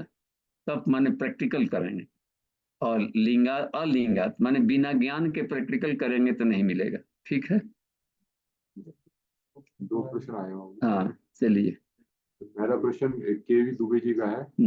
भैया पूछते हैं कि शक्ति चालनी मुद्रा का भाव पक्ष एवं क्रिया पक्ष कैसे किया जाए जिससे नए साधक को भी इसका अनुभव आसानी से कराया जा सके। हाँ जी, दिव्य जी को प्रणाम। देखिए इसमें ये रही, उसको उसको रखिए अभी हाँ स्क्रीन पर। तो शक्ति चालनी मुद्रा का भाव पक्ष, ठीक है, एवं क्रिया पक्ष। तो क्रिया पक्ष जो कुंडली उपनिषद में क्रिया पक्ष बताया गया है इसके करने का, और शक्ति चालनी, शक्ति कहा गया है कुंडलिनी का। शक्ति माने कुंडलिनी, चालनी माने चलाना, चला चला करके ब्रह्मरंध्र में, अज्ञा चक्र में ले आना। इसका भाव पक्ष है कि ईश्वरीय शक्ति को देखना, कुंडलिनी के स्वरूप को समझेंगे तो भावना बढ़ेगी कि सारी शक्ति को अपने भीतर में भी, जो शक्ति हमको बोलने, खाने, पीने, चलने, उठने, आनंद लेने की जो शक्ति काम कर रही है, जो आ रहा है अनुभूति, उसी को कुंडलिनी कहते हैं। और दिव्यता पाती जाए तो उसके प्रति हमारी भाव श्रद्धा बढ़ेगी, जो हमें ज्ञान दिला दे, आनंद दिला दे, शांति दिला दे। इस क्रम को जो सारे संसार की शक्तियों के साथ चला रही है, उस बड़ी शक्ति के साथ जुड़ रहे हैं, तो मूलाधार में यहाँ से चलना पड़ता है। और है कि हम केवल यही पढ़े रहे, जब सब कोई आगे बढ़ रहा है तो हम पहली क्लास में क्यों पढ़े रहे? एक एक कक्षा को आगे बढ़ते जानी चाहिए क्रम में। इसमें सभी पक्ष को बताया है। तो यदि आप उसको जानकारी ले लें तो पृथ्वी लोक, आकाश लोक, स्वर्ग लोक, इन लोकों का, लोक माने अपनी भावनाओं को ही लोक कहा गया। किस भाव में? पदार्थ भाव में रहेंगे तो पृथ्वी लोक, विचार भाव में प्रभावित हो रहे हैं तो वो जगत में भूगोल लोक। स्वभाव को ही महत्व दे रहे हैं, कर रहे हैं, तो भी हम लोग इसमें उठा पटक करते रहेंगे। ये बड़ा आस्तिक है, नास्तिक है करके आपस में झगड़ते रहेंगे। देखना, भावना पक्ष है, दयालु है, उदार है, जबकि ईश्वर सब में है। और उसको उदार में भी है, दयालु में भी है। मैं ही असुर हूँ, मैं ही सुर हूँ बोल रहे हैं गीता में। इसका मतलब है कि ये सब एक एक चक्र है, इन चक्रों में दुख सुख दुख मिल रहा है। मान लीजिए कि मंदिर पर हम बैठे हैं, पुजारी, ठीक, और एक है कि सब यहाँ पर आ रहे हैं, शराबी उधर से आ गया, भाई कर रहे कि तू तो मत रह, तू उधर रह, तू मत आना। आस्तिक नास्तिक कर लिए। तू शूद्र है मत, हम खाली आएगा, नहा धोआ के तू आता, नहा धा कर अच्छा। अब मान लीजिए कि रास्ता में आप जा रहे हैं मोटरसाइकिल से और कहीं बीच में पंचर हो जाए और वही व्यक्ति अकेले चल रहा है, वहां पर मिल रहा हो, बलवान है, तब खैनी भी खा रहा हो, तब कहेगा कि अरे पुजारी जी हम काम के हैं, हम आइए ठेल देते हैं, निकाल देते हैं। तो ठेल कर तक निकालवा दिया, आप तो चल गए। उस दिन तो सारा एहसान ले लिए कि नहीं? तो इसलिए बात कह रही है कि हम भावनाओं से ऊपर उठें, सब स्वभावों से, और उसके भीतर में आत्मा और लेयर में जाए। बात बन रही है नहीं? तो उसमें आत्मा को देखने शुरू करें तो इस भाव से एक एक भाव में साधक को ले जाकर साथे साथे यही आत्मा है, ए तद बताते चले, आगे बढ़ते चले तो वो पा जाता है। तो गुरु अपने शिष्य को साथ में रखता है यदि उसकी लगन है, और ले करके उसको जानता है ना कि यहाँ पर खतरा आएगा तो वहां पर गिर जाएगा, तो उसको साथ में कुछ दूर तक ले जाता है। फिर देखता है कि अब अपने मजबूत हो गया, चलने लगा तो पीठ ठोक के पड़ जाता है, लेकिन देखते रहता है। हे राम धनुष को देखो, तोड़ने को नहीं कहा, हे राम धनुष को देखो, क्योंकि लेजर किरण से उसको तोड़ चुके थे पहले, लेजर किरण डाल के। गुरु है ना जी, हो सकता है कि कहीं को नर्वसनेस आ जाए, सबसे कर रहा था, उठा कभी देख ही रहे थे, तब तक सिट्टू खुद आश्चर्य कर रहे हैं कि अभी तो चढ़ाना बाकी, चाँप चढ़ाने के बाद कहीं से टूट गया। तो यह रह गई आत्मा। तो देखते गुरु कितना सब होता है। वहां पर जा रहे थे, पीछे से अपना बल दे रहा है। गुरुदेव एक जगह लिख रहे हैं कि स्वतंत्रता संग्राम ने, बाकी लोग मोर्चे पर थे लेकिन श्री अरविंदो, महर्षि रमण, ये लोग पीछे से ब्रह्मबल फेंक रहे थे कि एक भगत मरे तो दूसरा पैदा हो जाए। देखना, ब्रह्मबल पैदा करना अपनी भूमिका में। तो गुरु इसी भूमिका में रहता है। तो गुरु अपने शिष्य को देखे और उसको हिम्मत न हारने दे और उसकी भावनाओं को महत्व दे, आगे बढ़ाते चले। इसमें सभी तरह की विद्याएं दे दी गई है, और जो कुंडली उपनिषद को पढ़ें और उसके आधार पर हम उसको उनको बताते चले और साथ साथ प्रैक्टिकल कराते चले। जी धन्यवाद, आगे बढ़िए। प्रश्न आचार्य जी का है, वो पूछते हैं कि क्या शुद्ध मन आत्मा का पर्याय है? कृपया प्रकाश डाला जाए। जी,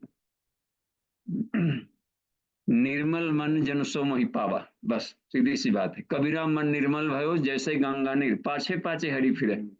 बात हो गई कि नहीं? ठीक है, शुद्ध मन को ब्रह्म कहते हैं। और देखिए 31 हो गया, शांति पाठ कर लेते हैं फिर। सुमन दीदी का हैंड रेस। हाँ जी, सुमन दी का क्या हैंडल, खोल दीजिए उनको। चलिए, इस हिमालयन क्षेत्र से देखिए बात आ रही है ना कहीं पर, इधर भी थोड़ा सा में जाएंगे तो इधर दिखाई पड़ेगा। ये पूरी की पूरी देखिए काटियां दिख रही है, ये छोटी लास्ट है। प्रणाम बाबूजी, आंसर मिल गया बाबूजी, आंसर मिल गया, थैंक यू। ठीक है, शांति बात। ओम